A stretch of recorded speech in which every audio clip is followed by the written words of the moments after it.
C'est très clair que là, on est à un moment de... C'est plus une crise démocratique, on est à la veille d'un effondrement systémique. On l'a vu avec la crise des agriculteurs cette semaine sur la DNC.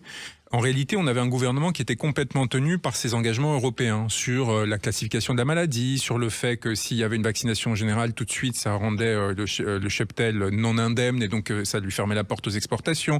Bref, toute une série de règles sur lesquelles ils ne peuvent rien faire. Et donc, eux, ils aiment bien donner l'impression qu'ils ont le pouvoir aujourd'hui. Donc, ils font mine de pouvoir faire des choses, mais de décider de ne pas les faire ou l'inverse. On voit bien que si on ne sort pas de ce système, si on ne sort pas à la fois de l'Union européenne et éventuellement de l'euro, et en toutes circonstances, si on ne redonne pas au peuple la possibilité de décider, notamment dans des moments comme celui-ci où il n'y a plus de majorité, où le Parlement est complètement effondré, on se retrouve avec une montée des colères très légitimes, avec une résistance à l'égard de ces méthodes barbares, parce que ce à quoi on assistait, c'est à la prise de pouvoir par la bureaucratie.